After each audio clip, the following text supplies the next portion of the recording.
Good morning, good evening, depending upon what part of the world you're in. If it's Friday, it is the CEO series where we bring together the most phenomenal leaders from across the globe and they walk us through their career journey. And today I'm so excited to have Ammar Shams, who has over 35 years of corporate experience as well as university experience, PhD, and decided to drive a taxi for a couple of months to get a taste of what that was about. His favorite a single his mantra is, "When was the last time you did something for the very first time?" And with that, I welcome my friend Amar. How are you? Very good afternoon to you from a sunny and warm Dubai. Tony Pleasure to Moore. be on the show, Ron. Absolute pleasure. Thank you, thank you. I read your story, and I've been obsessed with trying to connect with you to talk through that. My family's business was the taxi business. And Oh, yes, when you talked about the learnings that came from that. So walk us through first university to corporate. I think it was HSBC and the university professor, PhD, and you decide to test this. yes. Well, I mean, I did the whole corporate thing for, as you said, a few decades. And at one point, I uh, sort of noticed that it was very, very repetitive. I was basically reliving an experience, the whole Groundhog Day Yeah. syndrome. And I think I must have been 39 or 40 at the time. So, perfect cliche of a midlife crisis. Decided to pack it in. Yeah. I'd saved enough by then to know that I could survive for 4 or 5 years without an income, Hmm. and wanted to explore, wanted to identify what it is I wanted from the rest of my life, how I wanted to do it, um, what were yeah, almost what were the bucket list items that I still wanted to tick off. Um, Part of it was academic, part of it was professional, part social, and a big part of it was personal journey as well. So I completed the academic journey by going back to university initially when I was 41. I did a Hmm. master's in international comparative law in the UK, and then I went back again and I re-registered as a full-time student when I was 54, and did a 4-year PhD at the height of the COVID pandemic. Mm. Once again in law, it was so fulfilling. The academic challenge, the rigors Mm. of the research standards Hmm. was just absolutely wonderful. Nothing I could get in the corporate life could compare. Wow. Wow. And of course, at the same time, I was working on and off, consulting, advising, primarily organizational structure and design. That was what paid the bills at the end of the Okay. day. Yeah. But at the same time, once again, also in conjunction with all of that, there was this desire to understand, uh, and whether it was understanding myself, understanding others, understanding the world. Um, I kept on wanting to get a better understanding of the world I live in. Wow.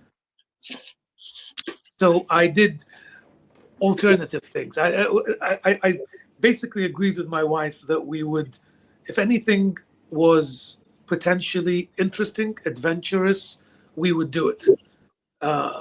Of course, the whole traveling thing, everyone that can does. Yeah. We did a lot of that. But included in the traveling was once choosing to drive from Dubai to London, which, yes, it's about a 9,000 kilometer drive Really? across, I think, 14 countries by the time I made it to the UK. Wow. That was that was an adventure. That was a nice adventure. I can only imagine. And even professionally, I didn't stick around very long anywhere. Once I felt that my job was done, I wanted to move on and do something else. And I Mm. worked for a film festival for a while. I worked in banking. I worked for the government. I helped organize elections. Um, there was a lot. Let's just say there was a lot of variety in the choices Yeah. I. Yeah. You mentioned the corporate career, and you had been doing that. Do you feel that sometimes as humans we get into the motions and we just keep plugging away, no excitement, no challenges. I can do it blindfolded. But you said there's got to be something more. The thirst was there for something else. And Yeah, let me step out of that safe zone. Safe zone, corporate executive. I'm going to work, not a stretch. I'm doing what I'm doing. And you decided to disrupt your entire life to do that. absolutely. There was an epiphanous moment, or there was an epiphanous set of circumstances.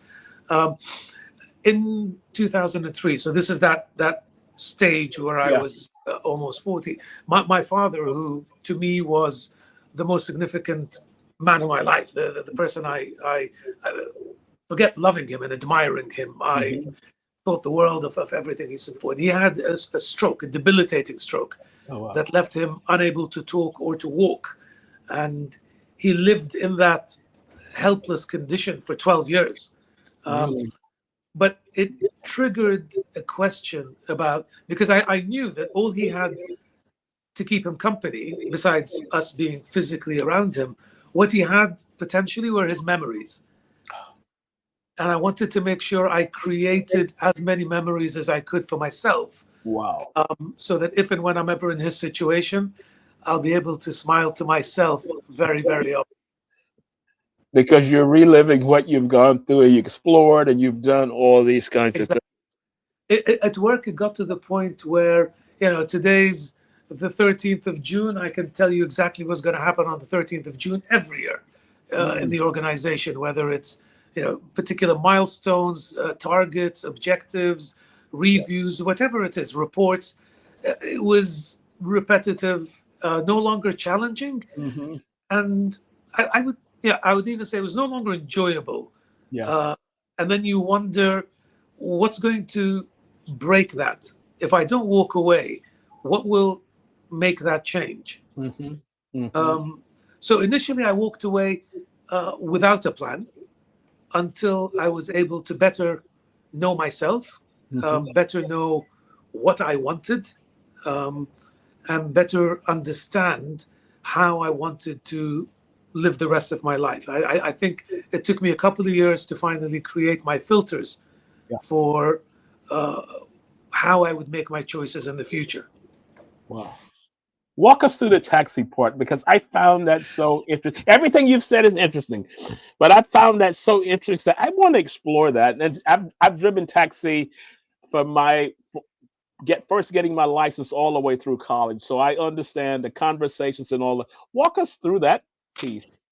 Okay, so I live in a geography where everyone is spoken to based on almost based on physically how they look. Yeah. So I've always interacted with people who, when they see me, will talk to me in a certain way. They see me as, I mean, I'm male, I'm an Arab, Yeah. I'm older, etc., etc. So based on all Yeah. of those filters, I know that people interact with me based on their interpretation of who they think I am. Yeah. And therefore, I've always wondered, how would people interact with me if I was not who I was? Okay. If I I was somebody perceive. else, Yeah. yes, yes. If I took this off and looked almost invisible, would people be nice to me? Would they talk to me? Would they talk down to me? Would they what? How do people actually behave? We all believe we know. We all have a theory, and Hmm. I've always had the theory, but I didn't have. And, like I said, I enjoy research. Yeah. I enjoyed that part of the academic journey. So I wanted empirical evidence. I wanted to know, how do people actually interact? How do they talk to each other when they don't see me? If I Mm, was invisible, how would they talk to me? exactly. Um, and also, I wanted to explore the country outside of my bubble. We all live in our own respective bubbles. Um, all of my friends look and sound like me. They all are effectively educated to the same standard. They've seen the same things in the Hmm. world. They're mirror images of me. Hmm. I don't get other Yeah. perspectives volunteered often. Exactly. Yeah. So you're talking about this being a CEO sort of environment, and therefore everyone here, even we may be from different parts of the world, but we'll be very similar, Yeah. and we'll have the same challenges, outlooks, expectations. Mm-hmm. Even our narratives might be similar. Mm-hmm. I wanted to get out of that completely Mm. and be the recipient of a raw connection, Yeah. unfiltered, unpredicted, and I wanted to see what people were like. Yeah. So the entire facade was pulled away, and now I'm someone else on Monday morning, and I'm Absolutely. starting out. And the taxi drivers, there's a lot of sort of there's a layer or there are layers in every society that are almost invisible. People interact with them without ever looking at them, without seeing them. Mm-hmm. They may or may not. They'll never remember what your face looks like. They'll probably never remember your name, even though you've interacted with them, you've spoken to them, but they won't remember you. You won't make an impact in their lives, and they're not paying attention to who you are. So I wanted to be that person that no one paid attention Yeah. to see, are people nice to strangers? Are people actually nice or not? Yeah. How do they behave? Are there commonalities? Are particular groups of people, do they behave in a certain way, and do others behave in other ways? Do people give tips? Are people prepared to Yeah. talk? Mm-hmm. I had a Um, no, Go go ahead. ahead. Sorry. I had a taxi driver because I'm a talker, Yep. kind of the same as you are. I will, whether it's the waitress, whoever it is, I always wanted to talk to people. And this taxi driver was walking me through, and he said, "Oh, you're very talkative, this kind of thing, New York, Dubai, and all this." And he said, lots of times I get people in the car, yeah, I try to just, how was your day, whatever it is. And he said, I had one guy was so rude, said, excuse me, say, all I want you to do is just take me to my destination. I don't want to have any conversations with you. I said, he told you that? He said, yeah, he told me that. I said, how do you feel? He said, it didn't bother me. He said, because somebody gets in the back of the car, you don't know who they are. You can kind of get a sense of it after a few, musings back and forth. He said, but that's what he said. And I'm like, how could you be so detached? But equally, Ron, one of the things that I picked up from the experience, and it was hugely informative for me, was the understanding that everybody, everybody I interact with is carrying some sort of cross.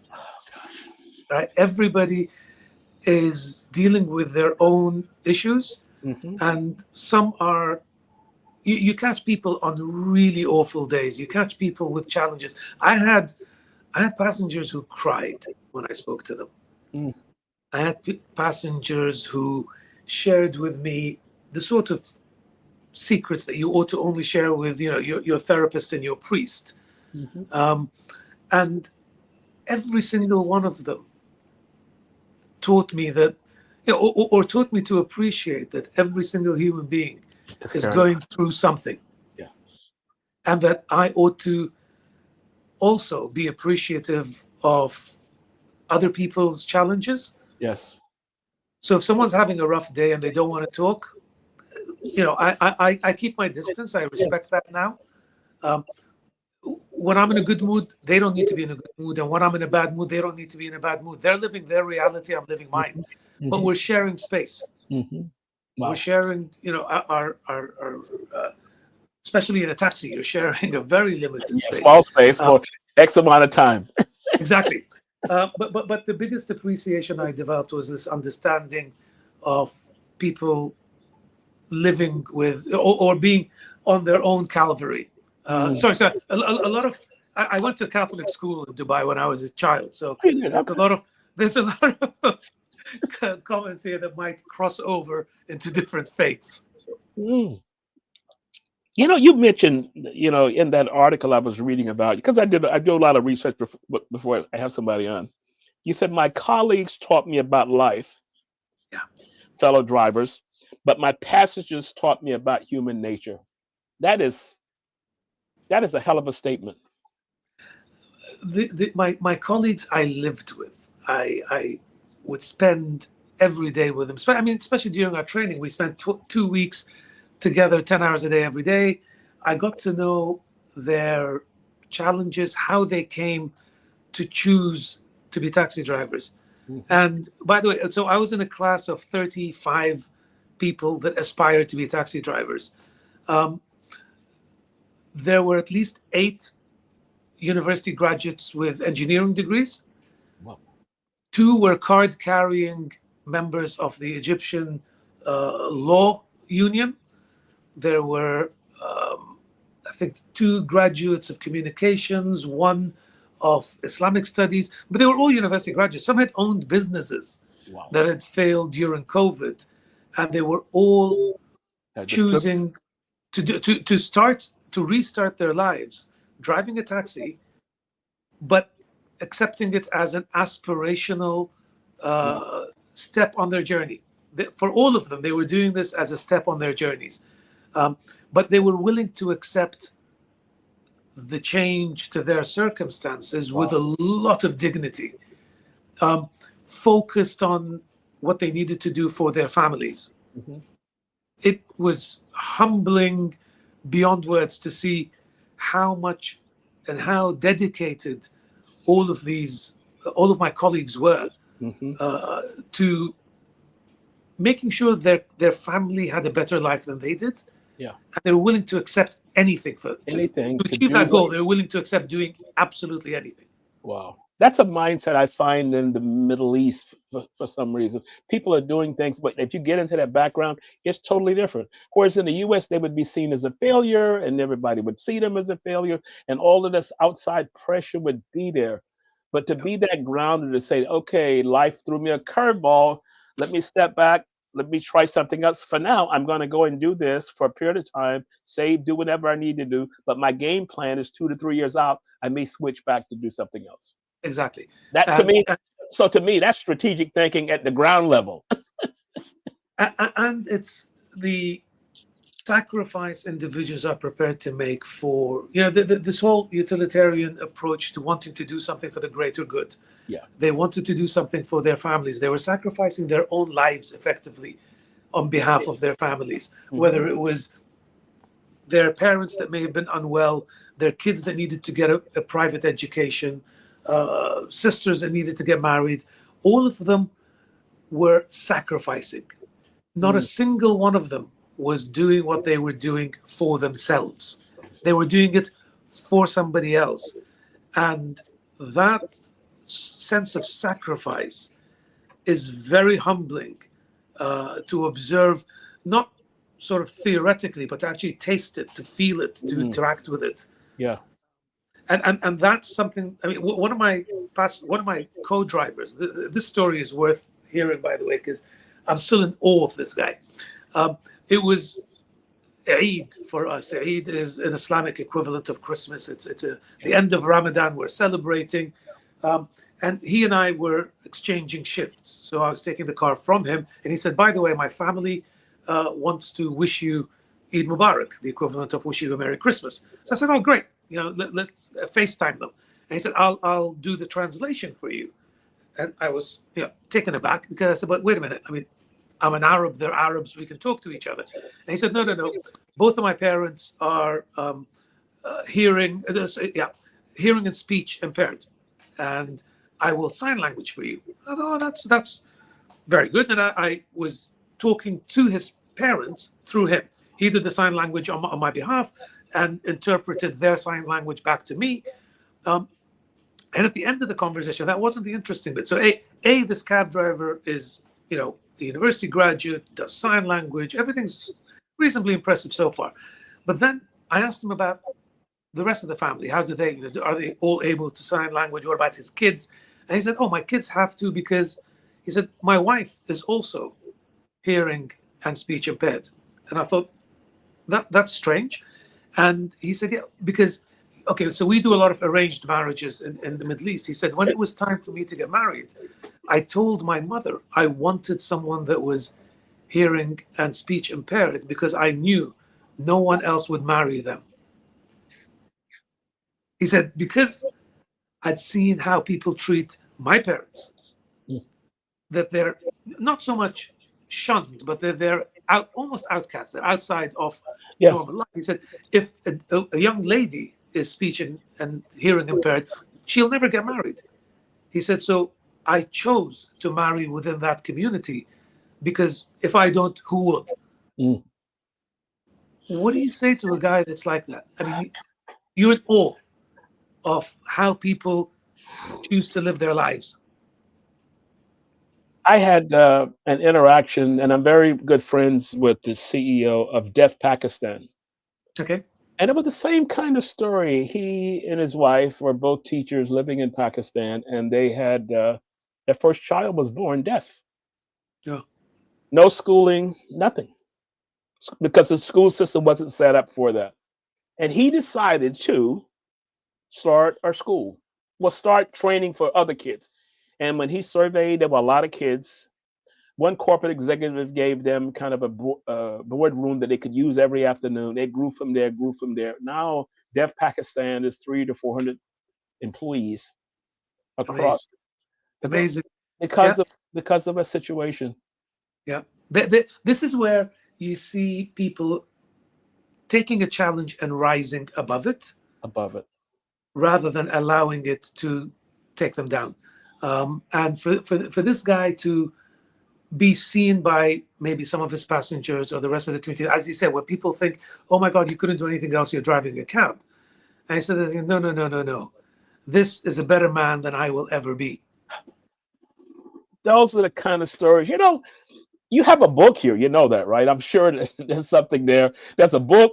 And I was thinking the other day that I'll talk to you offline about this, because I come out of the TV business in New York, and I'm thinking I got to connect you with some people because there's a story here. There's a story beyond just here's a side project. I'm going to do this for 2 weeks, and then I'm going to go back a month, and I'm going to go back and do my regular thing. No, no, no, no, no. There's a lot of learnings that's coming from here. So what I wanted to ask you was that coming from corporate Yeah. and then going through the university, students is the audience, the business is the audience on the flip side. And now that you've been exposed to that, the learnings, how could you take this further? If you were giving a speech to a room full of CEOs, how could you wrap a message from what you were talking about here into them how do you direct and manage a 1,200 employee culture, leadership? Any points that you would want to leave them with? Yeah. I mean, whether they would take it as fact finding and say we're gonna do that, or they say yeah, yeah, yeah, and we move on to something else. Yeah. I would say for me, okay, so not necessarily in any particular order or rank, Yeah. but one of the things that for me came across very, very strongly was how easy it was for people to open up, Hmm. how easy it was for people to talk to me, like I said, about topics that ought to be kept very, very private Hmm. but all that they needed, and to me, I understood that the reason they were able to open up was the fact that it was a safe space for them. They felt, A, they did not feel I could or would or should be able to judge them, Hmm. and B, they'll never see me again, in their Hmm. opinion. Hmm. Therefore, they were free to actually be themselves, Mm. which for me triggered the thought that anybody, if they feel safe, would actually tell you what's on their minds. Exactly.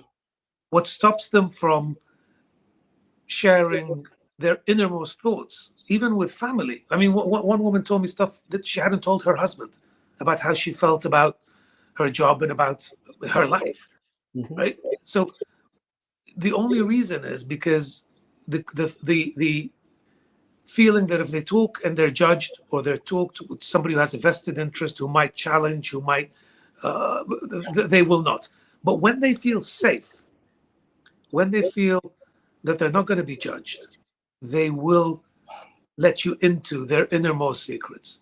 So Hmm. that's one of the things I took away, that I could easily transfer to a corporate environment, is try to convince the person you're talking to that it's safe for them to speak, Yes. and give them a chance to speak. Hmm. If they feel they can, and they feel that they're safe, they will. Hmm. Hmm. So And and you know, Cab drivers were almost, yeah, designed to listen. Yeah. We're like hairdressers, we're just listening, right? So that's one takeaway. The second takeaway was, as I mentioned earlier, this understanding of other people's crosses, The to be crosses. appreciative of the fact that anybody you're interacting with at any point in any day, at work, outside of work, whatever, you do need to be cognizant of the fact that they may be carrying a very heavy burden at that moment, Mm-hmm. and that you have an opportunity to lighten the load, Mm-hmm. either by talking to them, offering them a shoulder. Yeah. I'll tell you one story here that might be an interesting one. So I pick up a passenger who was a giant of a man, 6'5", 6'6", 200 kilograms, and he didn't know where he wanted to go, and couldn't speak. His English was reasonably poor. He asked somebody in French where he needed to go, and the phone cut off. He ran out of credit. Oh. So I explained to him that I speak very, very little French, but he could use my phone. And listening to their conversation, I figured out where he needed to go. I'm driving him. The guy's in Dubai looking for a job, Mm-hmm. and he's running really, really low on cash, really low. Yeah. He was upset that he had to take a cab because he could have walked. It was close enough for him to have been able to walk. So he was upset that he was going to spend, say, $4 on this cab fare. And as we got closer and we arrived at his destination, I just told him, off you go. Have a nice day. This one's on the house. And he stopped. He said, "What do you mean?" I said, "No, it's you don't need to pay. You need some luck. Go. Maybe this is the beginning of a lucky day for you." And this 6'5" giant Cameroonian gentleman started sobbing. Oh. Right, for the price of a Starbucks coffee. Yeah. This giant lost it. Started crying because whatever. He's not had a kind word in months. He's not had. I don't know why. I can't put my finger on it. But for whatever reason, he finally snapped. The silliest, most petty act of kindness made this man snap, which has since sort of taught me to look out for people who are carrying that extremely heavy weight on their shoulders, Yeah. and see if I can lighten it. Because, I mean, literally, the price of a cup of coffee changed this guy's day. And the impact that made on you. And this is what I've said: when you give like that, my mother's favorite phrase was that every day you go out, you try and make a deposit in life. And I said, yeah, Mom, we got it. But those are the kind of things she was talking about. You make a deposit. She said, because when you get in a jam and you need to make a withdrawal, it will always be there. Yeah. But you have to give. You have to give regardless of what it is. And you know how your mother and your father give you these things and you say, yeah, I'm going to do this. And then as you get out in life and you run into these situations, that this is what she was talking about. Yep, absolutely. And the third sort of corporate takeaway, Ron, if you want to extend that conversation, was the need to connect with people, to connect with everybody you interact with. If your role, if your position, if your requirement is to interact with a human being, then make sure you acknowledge that person. Acknowledge him properly, fully, completely. Mm-hmm. That includes everything from eye contact to a smile to a recognition of the individualism of the person, to ask him how his or her day is going and genuinely mean it and listen for an answer. So instead of just, giving the Deliveroo guy a $5 tip and walking away, they may not respond. As you said, somebody's got a bad day. They may not want to interact. But if they do, the recognition that every single person I'm interacting with, for me now, has the same value, whether they are a CEO or whether they're a delivery man. That so I call it the initials after the name. You know, as the initials goes up, the so-called self-importance on a lot of people goes up. But Absolutely. everyone that I see, they have no initial. You're a human being, and let's just talk about this. And this is why I love and you know when I talked about my family on the taxi business, I would drive early mornings, and my audience was older women who were going to work in houses and all those kinds of things. And then I'd come back and I'd go to school and come back. And then on Friday evenings and Friday night into Saturday night, I would drive at night. And then I got the people going to the clubs and hanging out with girlfriends. And then I got the families coming from the grocery store. Every audience was different. Every conversation was different. And my learning from that, as I look back on that, I was getting educated in life Yeah, without opening a book. absolutely. And the variety, what I loved about the experience for me was the variety of people that I could interact with in a single day. I met people from countries I had never met before. I met a colleague of mine was from Burundi. I mean, I know where Burundi is. I know a lot about the history of Burundi, but Yeah, I've never met a Burundian. yeah, The first day on the job, one of my passengers was from the Democratic Republic of Congo. First time I've met somebody from that country. yeah. I met, young and old, rich and poor. I met lawyers, CEOs, and laborers, all with my consistency. I was the common denominator while they changed. Hmm. Languages I heard. The beautiful thing about living in Dubai is you have every conceivable nationality on any given day. Uh, Exactly. I think on one day I counted 20 different nationalities that got in my car. Mm, So I got a geography lesson, I got history lessons, I got language lessons. It was so much. And I saw not just how different everything was, but also saw how small everything was. So for a couple of times, I picked up people that.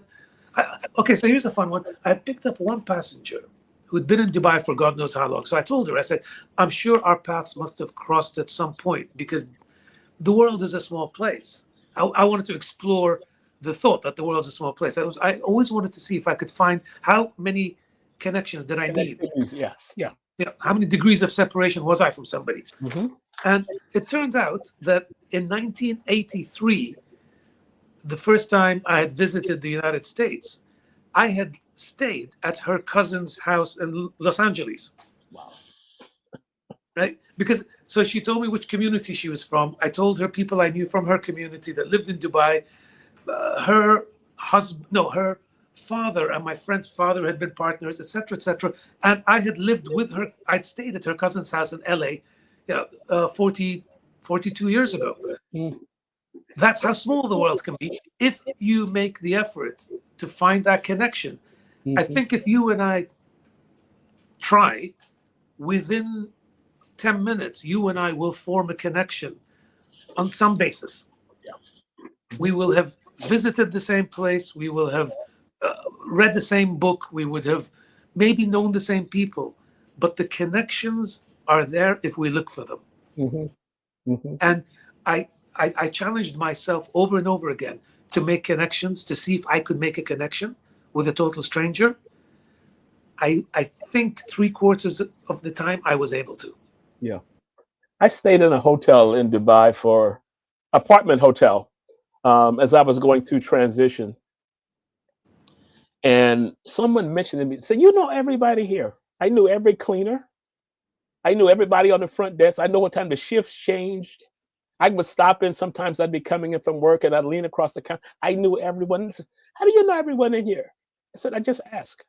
Yeah, Simple as that. I just go up and start talking to people. And I think as humans, a lot of the challenges of the world today, we just need to talk and listen more, be curious about people and listen to other people's stories. Because as you said, there possibly is some connecting point in some yes. way, shape, or form. And Yep. if you take that into the boardroom, or if you take that into even B2B or B2C or whatever, if you make that the foundation of the conversation, finding the connection, it elevates and helps that conversation move so much more smoothly when I know that you and I Yeah. share something. Hmm. Instead of us being total strangers, the moment we have a shared memory, a Yeah. shared experience, or a shared connection, then we bond. Hmm. I read a quote that you said, leadership with courage. The, okay, so it took, I think it requires courage or at least confidence. Okay. I would combine either courage or confidence. I didn't need to prove myself to anybody anymore. I reached that point in my life where Mhm. I had achieved what I needed to. Yeah. I'd been in boardrooms. I've been C-suite. Uh, Academically, I achieved the most I could. So I didn't need to prove who I was to anybody, which allowed me to be a cab driver and not be judged. Yeah. Hmm. Right. So if you want to, if you have the courage to go out and truly explore and truly understand, it is uplifting for it was uplifting for me. It was probably it was only for 2 months, but those 2 months taught me more Yeah. about myself and about others than years of sitting in boardrooms did. Yeah. As you were walking through, I said that was a street PhD. Yeah, absolutely, absolutely. And That was a street you earn PhD. one a day every day. Exactly, exactly. Yeah. And it's as opposed to the buzzer ringing, going to another class, another customer comes in, there's another class. And there's another conversation and there's another learning opportunity. There's another learning um, opportunity. it was truly a cathartic experience for me as well. Yeah. I saw my own city again. Hmm. I and okay, so coming out of that cocoon that we choose to live in on the social level, where all my friends, like I said, are very similar to me. Even physically, my life is predictable. Yeah. I live in a certain part of town. My family, my extended family, my mother and sisters live in another part of town. My friends hang out in a certain area. I only see about Zones. 5% of the city that I live in. Exactly. Getting in the cab, suddenly I saw places that I did not even know existed in my Mm, own country. mm, yeah. I'm sure, which city are you in right now, Ron? Whereabouts are you? I'm in New Jersey now, but I live in Dubai, and I live in Okay, Dubai in the Bergamon area. okay, Yeah. fantastic. So I will very rarely cross the creek onto Dera, even though I grew up in Dera. Okay. But even in the States, I've been, let's assume you're in LA or you're in New York, you're in a certain part of it. You tend to not go in New York. You won't go beyond a certain part. You might just on Tribeca, and that's about it. Yeah. The village, and that's about it. Whereas, unless you challenge yourself to go out of your comfort zone, and that comfort zone is a multiple comfort zone. It's your social comfort zone, your economic comfort zone, your political comfort zone. You know, all of my friends probably have similar or identical politics as I do. Hmm. I enjoyed getting people in the cab Yeah. who Who's so? had different beliefs, Yeah. and I had to listen. And of course, being their driver, I could not disagree with them. Hmm. I could listen, I could learn, Hmm. um, but it was very informative for me to come out of my comfort zone, out of every comfort zone I have. Yeah. And I've made it a point now to do that more often. Hmm. Hmm. Curiosity, because you could have stayed at the corporate level, you could have stayed in the university. How could we get? I'm going to say younger people. How can we? I'm going to say build curiosity, if that's a mode of doing that, into younger people to explore. Come out of your zone, test other I, things. And one of the key things I like about, I always fly Emirates Airlines, yeah, and I love that when they make the announcement, they say our staff today, we speak 40 different languages. yeah. I love that they stress that. So regardless of who's on the plane, someone on there can communicate with you. Communicate with them. Absolutely. Um, and I think young people today, that will no longer be much of a challenge because they're engineered to focus on Okay. their own happiness, and they're not. Well, I was at a dinner last night where the debate was literally revolving around this conversation that younger people today are not as corporate hungry as perhaps our generation and the one immediately after us was. Their focus is on growth. Their focus is on their metrics revolve around joy and happiness and fulfillment and the person. Of course. Our generation is the one that we want. I would love to influence to say, come out of your comfort zone because you're literally going to be doing this until they carry you, until you take that permanent nap. Yeah. You will be doing exactly the same thing. Mm, And the joy goes out of that after a while. yeah. For me, I accepted that I'll never make as much money as I could have. I'll Yeah. never do that. But then that stopped being a driver. Mhm. What I wear, I have a roof over my head. That's all that matters. Yeah. Mm, Um, I don't need to fly first class or business class. I'll sit and coach and happily, take any journey anywhere. yeah. But I will have a different life. That whole thing about I came upon, I came across a uh, differing paths, and I took the one less traveled. Road less travel. Yeah. Yep. So every single choice I make now revolves around taking the road less traveled because I know what's on the rest is stuff I've done before.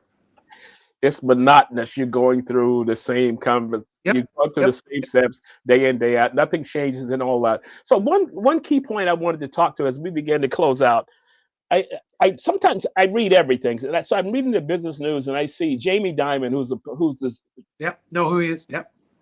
and he's talking about, we've got to get back into the office if these young people want to get guide their careers to be Yep. promoted. And I'm like, dude, you're talking about when you grew up.